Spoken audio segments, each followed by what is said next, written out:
está grabando. Sí, yo puse que sí procedía a la grabación. Entonces, a la cuenta de 3 volvemos a hacer la pregunta, ¿listo? ¿Sí? Ok. ¿A ti te está grabando? Ahí dice que está grabando. Ah, ya. Sí, está grabando. ¿Nos cuentas 3, por favor? 3, 2, 1. Doctor, a raíz de estas 2 declaraciones y de las diferentes convenciones internacionales y tratados que se han desarrollado sobre la materia de la inclusión, el reconocimiento y las garantías de personas con discapacidad, hay 2 grandes ejes temáticos. Uno que tiene que ver con la conciencia colectiva, el respeto de la ciudadanía y esa actitud para incluir y respetar en las actividades cotidianas a personas con discapacidad, y otro que tiene que ver con los espacios físicos y las adecuaciones y el establecimiento de las ciudades, cómo se han ido transformando para poder ser inclusivas y permitir esta igualdad de derechos y de accesibilidad a todos los escenarios públicos y privados. Cuéntenos desde su óptica como líder en la materia, ¿cuál ha sido este trasegar y estos avances?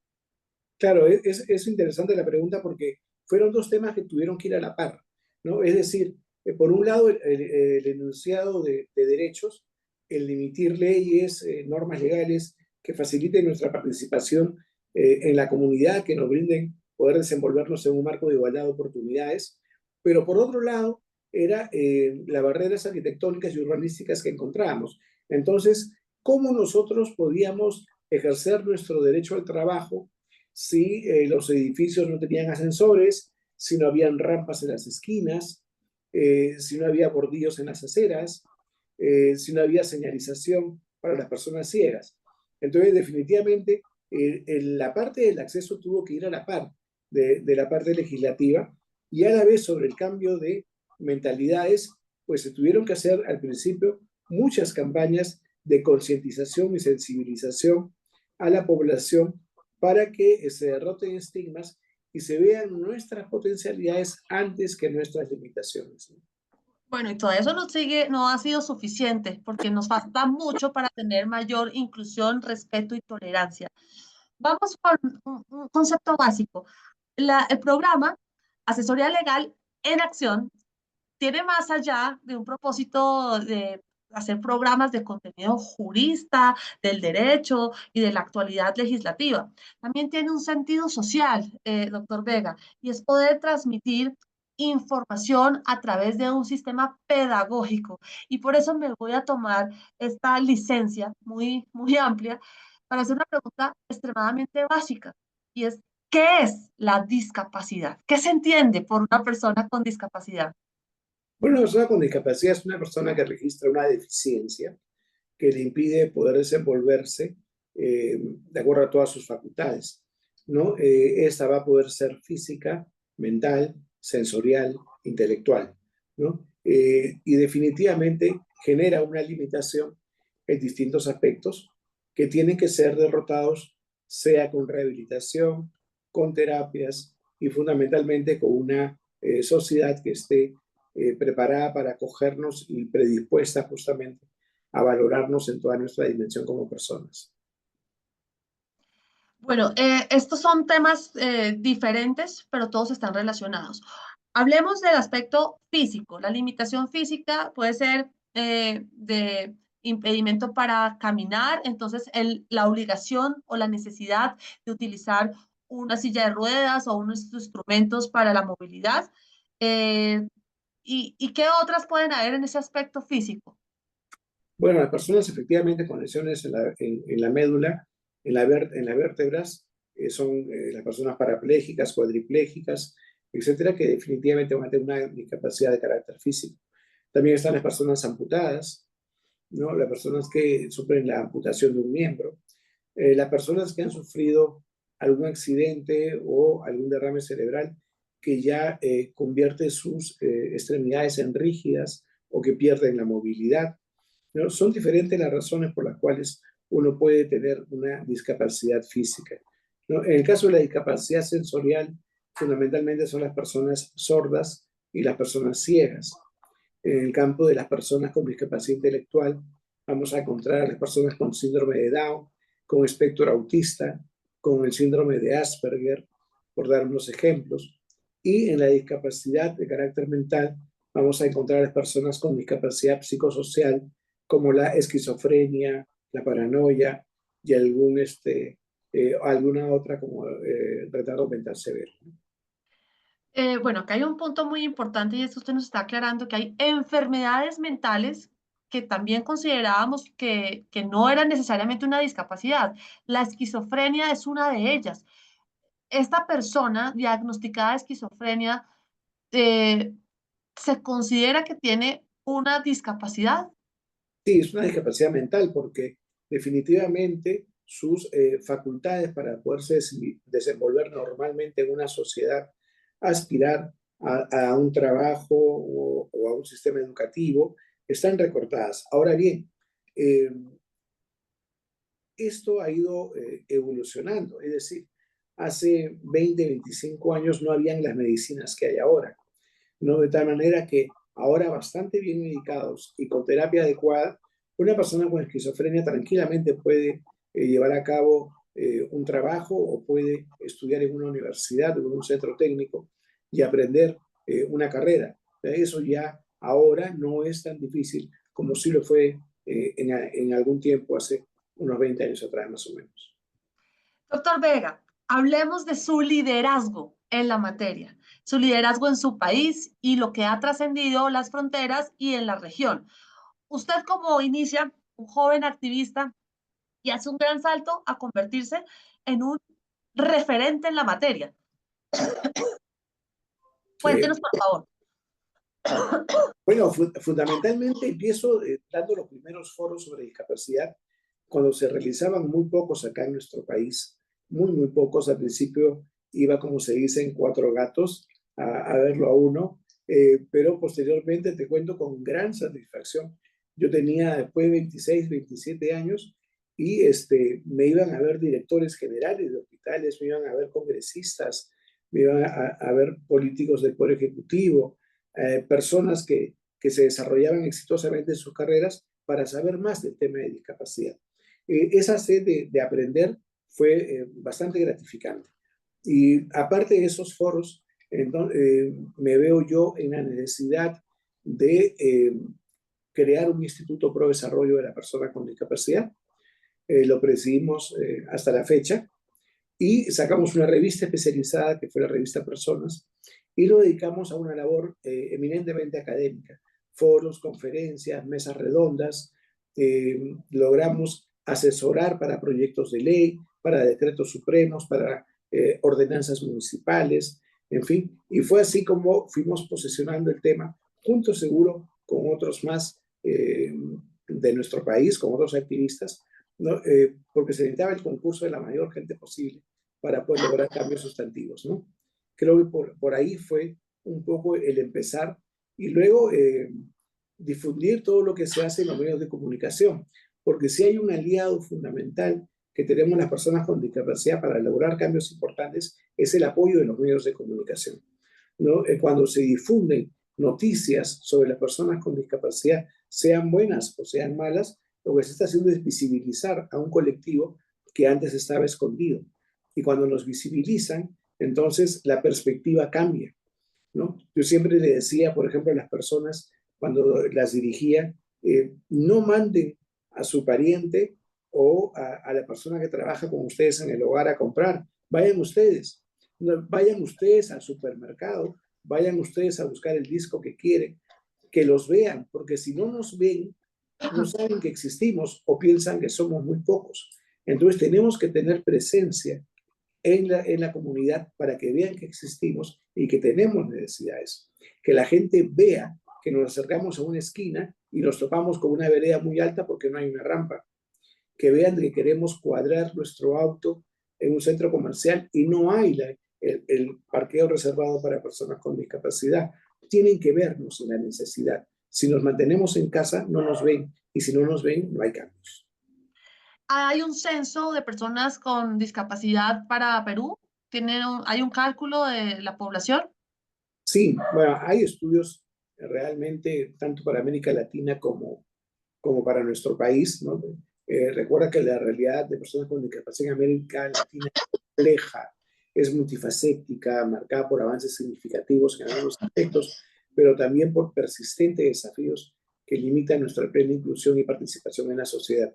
Eh, si hablamos de América Latina, tenemos que 85 millones de personas viven con alguna forma de discapacidad en la región, ¿no? Y de esos 85 millones, 19 millones punto uno, 19 millones 100 mil, son niños, niñas y adolescentes con discapacidad en América Latina, según los últimos datos de la UNICEF.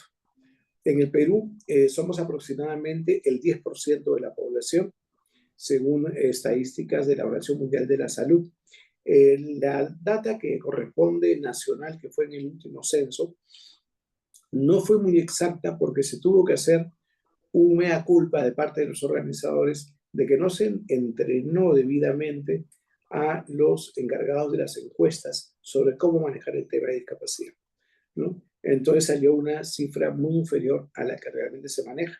Pero según la Organización Mundial de la Salud y la Organización Panamericana de la Salud, estaríamos en el Perú hablando del 3%, que es un promedio de 3 millones de personas con discapacidad. Bueno, han sido 40 años de activismo, de lucha y de dedicación a través del ejercicio del derecho como un gran mentor y promotor y líder, por supuesto, de la inclusión para personas con discapacidad. En estos 40 años de trayectoria, ¿cuál ha sido su logro más importante?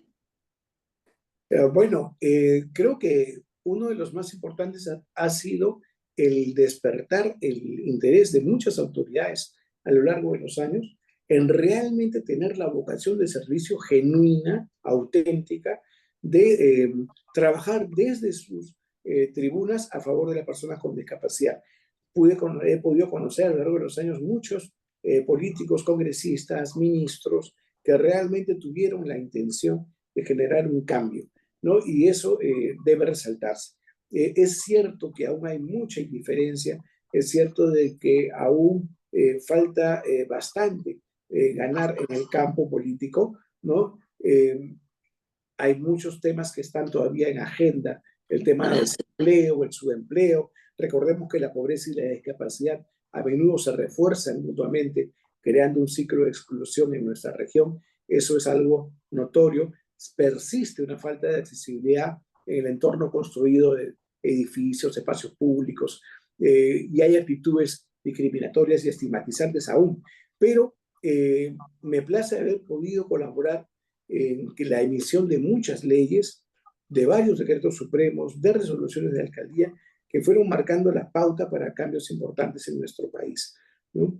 Me acuerdo que una de las leyes de la que soy autor, que me gratificó mucho, fue la dación de la ley 28084, que es la ley de parqueo especial para personas con discapacidad, porque es una ley que elaboré al 100%, y siendo asesor de la congresista de la República, Elvira de la Puente, se lo presenté y lo sustentó en el Congreso convirtiéndose en una ley. Ese fue tal vez el comienzo de muchas propuestas legislativas que vinimos desarrollando a lo largo de los años. Doctor Vega, felicitaciones, qué gran trabajo y labor maravillosa de sensibilidad y respeto a los derechos humanos usted ha venido desarrollando. Quiero decirle que lo admiro profundamente y que tengo que exigir mucho más de usted como una ciudadana cooperante de esta y sensible también con estas condiciones. Creo que hay mucho por hacer. Quiero Así es. contarle un caso que tuve, un caso real, de la vida real en mi país. A ver usted qué opina y cómo lo analiza y cómo trascendería también nuestras fronteras. A principios del año pasado hubo una audiencia de un concejal, de un consejo en un municipio de Bogotá, no, en un municipio de Colombia cerca a Bogotá. Se reunió el consejo de la ciudad y uno de los concejales estaba haciendo un debate político al alcalde sobre uno de los contratos que tiene la alcaldía con una de las organizaciones, una empresa de vigilancia y seguridad.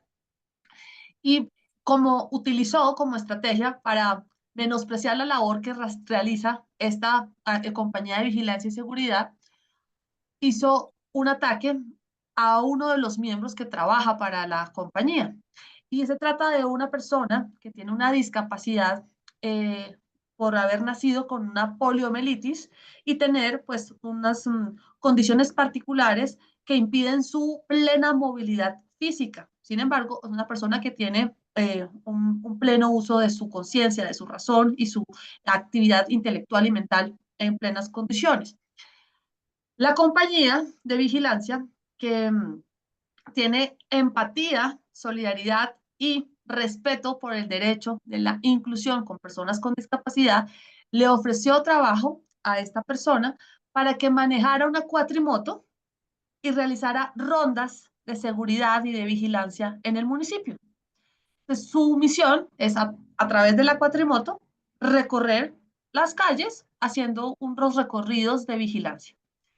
El concejal en la audiencia, en la asamblea del consejo, para atacar ese contrato, seguramente por razones políticas o contractuales, no sabemos exactamente, decide censurar a la empresa de vigilancia por permitir que una persona en estas condiciones manejara la cuatrimoto, que él era un experto en seguridad porque había sido un cargo coronel o algo así, y que él sí sabía de seguridad, y que esta persona no tenía la habilidad, la capacidad para desarrollar ninguna labor de vigilancia ni de seguridad por esta condición, que se veía como un payaso montado en la cuatrimoto.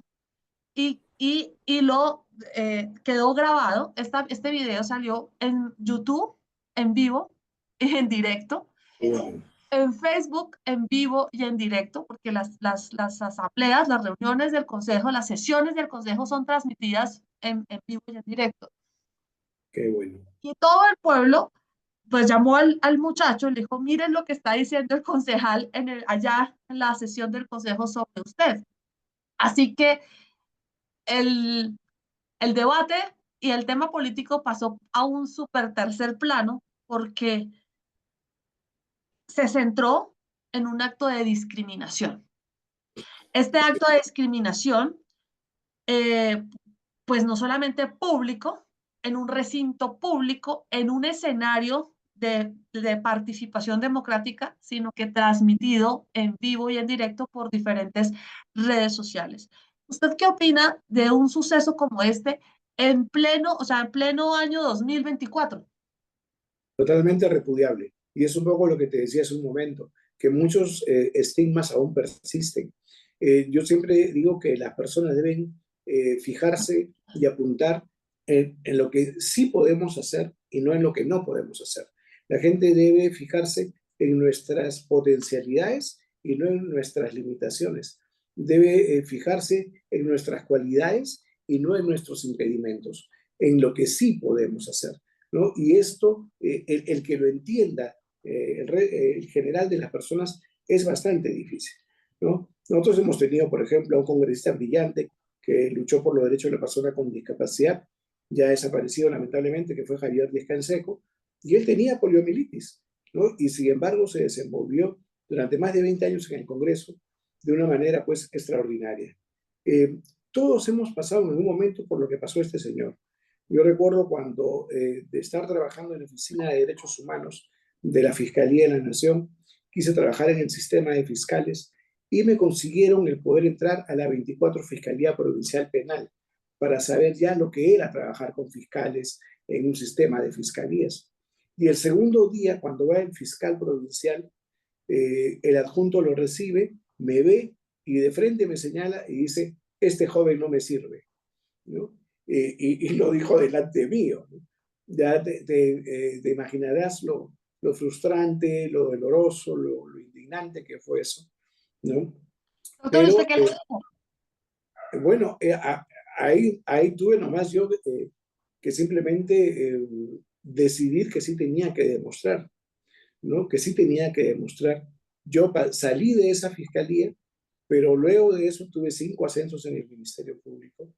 Yo me retiro como asistente del fiscal en la primera fiscalía especializada en delitos graves, que era la 44, ¿no? Y toda la evolución profesional como estudiante, como trabajador de la fiscalía, con 8 cartas de felicitación en mi currículum, demostraron pues, lo arcaico que era este señor y lo mal que había quedado. En un momento cuando yo estoy ya en los pilares ya de mi profesionalización, me encuentro con él en el ascensor y muy cabizbajo, con la cabeza agacha, sin mirarme a los ojos, me saludó, ¿no? Entonces, aún falta cambiar mucho en nuestra región. América Latina todavía lucha por hacer esfuerzos de accesibilidad en el campo de la educación, en lo laboral, en lo educativo.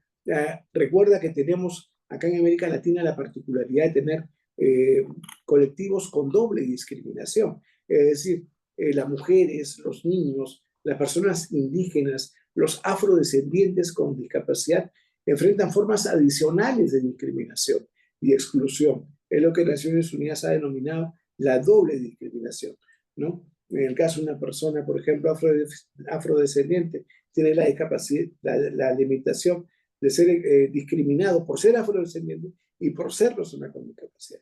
Las mujeres por ser persona con discapacidad y por ser mujer.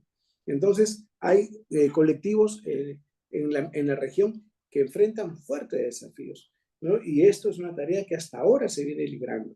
Si bien es cierto, ya tenemos una convención de las Naciones Unidas sobre los derechos de la persona con discapacidad que es de carácter vinculante y obligatoria para los estados, lo cierto es de que aún hay mucho desacato a las normas y que la sociedad civil tiene que estar muy vigilante para que estos cambios se den a la mayor brevedad. Por eso es un privilegio para nuestro programa Asesoría Legal en Acción tenerlo como invitado, a usted y a personas que como usted hacen la diferencia, marcando una línea y un derrotero para buscar escenarios de inclusión y de participación. Tenemos que hacer muchas campañas, mucha socialización y un gran esfuerzo, no solo en el sector público, sino también en el sector privado, para que las empresas, los empresarios, los industriales puedan hacer estos procesos de inclusión laboral, permitiendo que personal con cualquier discapacidad sea útil, activo laboralmente y presente también su servicio a el desarrollo de nuestra sociedad. Sí, y ahí debo rescatar mucho acá en el país el esfuerzo de muchos dirigentes, de grandes asociaciones que hay al interior del país, en Lima, ¿no? Que constantemente están vigilando a los gobiernos regionales, a los gobiernos municipales, para que se logren los cambios importantes que necesitamos. Hay una labor de hormiga que realizan, yo realmente los admiro muchísimo, ¿no? Y el entender que esas asociaciones son un soporte fundamental para lograr un cambio es lo que nos deja la esperanza y nos robustece para poder realmente seguir en esa brega de poder alcanzar realmente resultados óptimos en la inclusión social, ¿no? Doctor Vega, ¿a usted le ha interesado hacer una incursionar o tener una participación en el sector político, una representación política en el Senado? ¿Ha buscado algún escenario de participación democrática? Bueno, no lo he tenido hasta la fecha. Presidir el CONAIS para mí fue un honor, ser el representante del presidente de la República en el tema de discapacidad. Lo ejercí durante 3 años. La tarea es inmensamente grande, pero creo que conseguimos cosas importantes. En el Perú específicamente tenemos un problema que es el que nuestra clase política está un poco venida menos. Hay una crisis de la clase política, no se está valorando mucho las personas que tienen genuina vocación de servicio en el tema social, sino hay se apunta mucho a las personas que pueden aportar bastante a las campañas políticas. Se necesita mucho dinero para ingresar a una lista en el Congreso. Entonces, y eso puede recortar las posibilidades no solo a mi persona, sino a grandes activistas que conozco, que estoy seguro que harían un papel maravilloso si tuvieran la oportunidad de representarnos.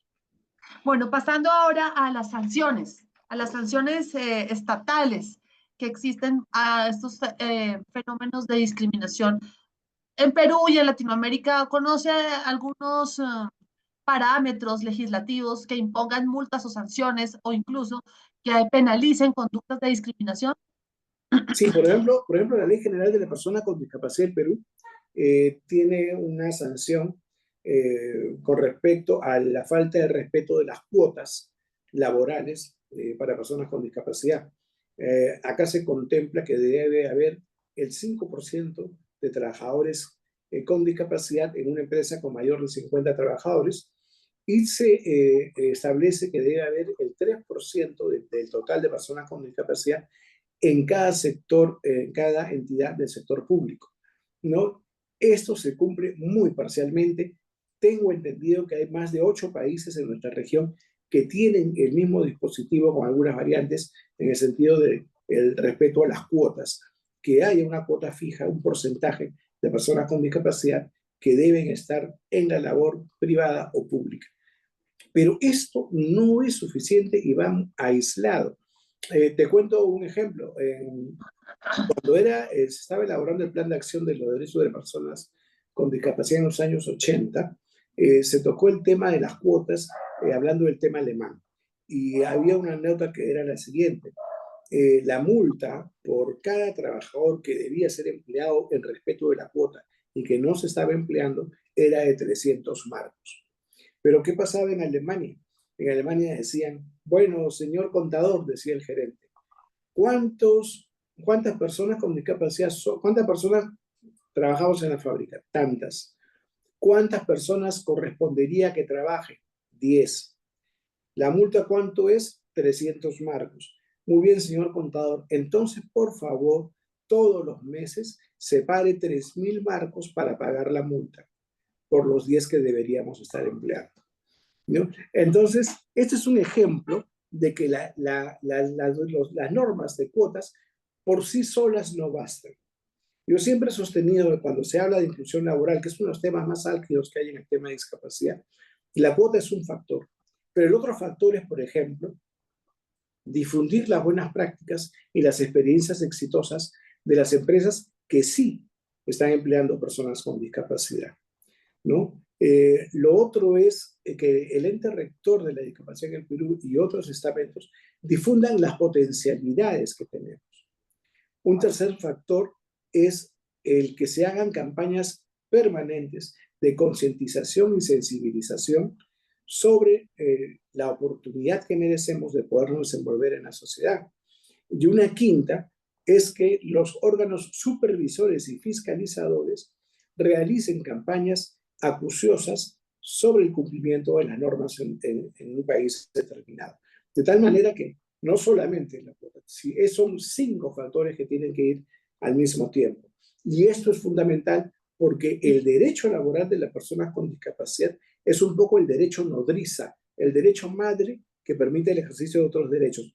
Está acá como una nave espacial muy grande donde salen las naves pequeñas, y esta es la inclusión laboral, de donde sale el derecho a la salud, el derecho a la educación, el derecho a la prestación adecuada de servicios. ¿Por qué? Porque si no trabajas y no ganas, no puedes elegir un buen derecho de salud. Porque si no trabajas y no ganas dinero, no puedes formar una familia. Porque si no trabajas y no ganas, no puedes elegir el centro de educación de tu preferencia. Entonces, para que se cumpla una serie de derechos de las personas con discapacidad, el partir por un acceso al mercado laboral es realmente prioritario y esencial. Doctor Vega, en esa lista que usted nos ha referido de los 8 países en América Latina que tienen esa ley de la cuota, ¿recuerda cuáles son esos 8 países? ¿Los tiene presentes, doctor? Bueno, creo que está Chile, está Argentina, Ecuador y algunos países de la región centroamericana. Colombia no está en esa lista, ¿verdad? No he revisado, tengo que reconocer que no he revisado la de Colombia, tendría que ver. Porque hasta donde tengo conocimiento no existe una ley que exija una cuota mínima de participación de personas con discapacidad.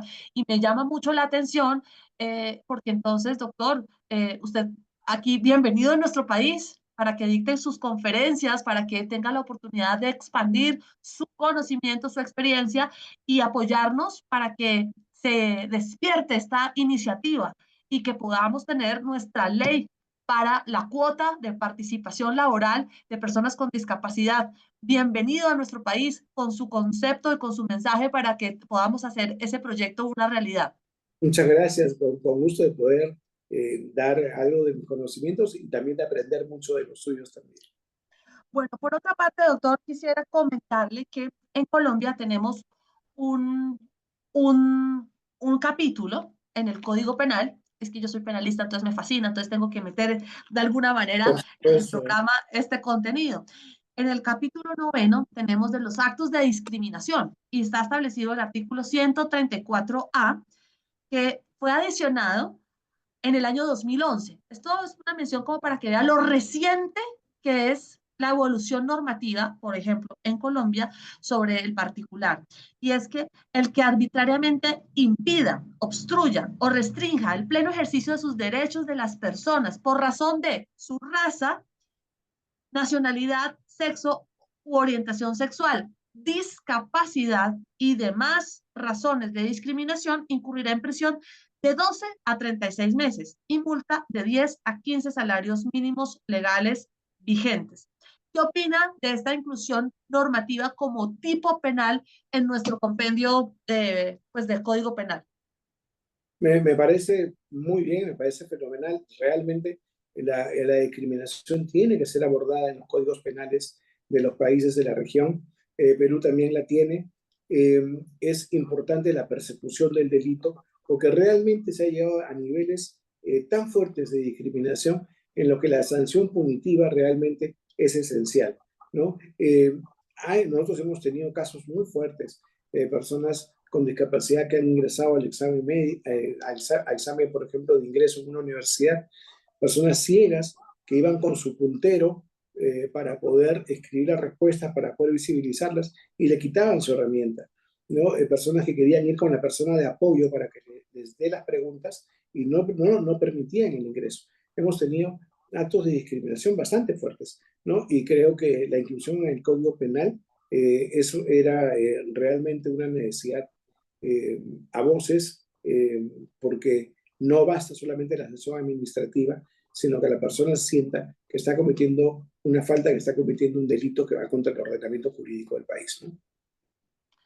Doctor, ha sido usted un invitado maravilloso que nos ha permitido sensibilizarnos con la vida, con el cotidiano vivir, el sentir, las necesidades, las angustias de personas con discapacidad y cómo usted ha liderado unos procesos de transformación que están impactando, trascendiendo y que están permitiendo que los escenarios sean de igualdad de acceso y que tenga pues esa oportunidad real, que se concrete de manera efectiva. La inclusión, qué palabra tan bonita, inclusión. Doctor, Así muchas es. gracias por su tiempo. No, Arita, gracias a ti. Somos muchas las personas que venimos trabajando en el tema. No podemos desmayar, tenemos que seguir adelante y siempre con esperanza y con fe. Es realmente que aún tenemos muchos vicios por derrotar, tenemos muchos estigmas, muchas barreras todavía que vencer, pero no podemos perder la fe, el optimismo, el entusiasmo de que juntos vamos a lograr cambios importantes. Doctor Vega, muchas gracias por su tiempo, por lo que nos ha compartido. Realmente tengo que despedirme haciéndole un reconocimiento con su espíritu de, de superación. Usted es un ejemplo para muchas personas y como lo dije en algún momento de la entrevista, usted es un ejemplo también para personas que tienen todas sus capacidades, pero que tienen unas limitaciones mentales. La fortaleza que usted nos ha demostrado es que tiene una fortaleza en su mente, en su espíritu y en su capacidad de desarrollo. Mil felicitaciones, doctor Vega. Adelita, muchas gracias. Para mí ha sido un privilegio también conocerte, tratar contigo en esta entrevista. Quedo también a tus órdenes y créeme que para mí ha sido también muy gratificante. Bueno, pues este programa, Asesoría Legal en Acción, abrirá también pues, sus escenarios, sus cámaras, cuando usted lo considere pertinente, cuando haga un nuevo proyecto, cuando emprenda una campaña en la cual quiera difusión, pues acá estaremos con nuestros micrófonos y cámaras abiertas para usted. Muchísimas Muchas gracias. gracias. Muchas gracias por esa gran oportunidad. Claro que lo haremos. Gracias. Muchas gracias y a nuestra audiencia, también gracias por conectarse. Asesoría Legal en Acción está aquí transmitiendo mensajes de alto impacto para transformar un mundo que pueda ser un mundo mucho más asequible y sin discriminación, con la oportunidad de darnos a todos la inclusión que tanto necesitamos. Feliz tarde para todos. Feliz tarde. Hasta luego.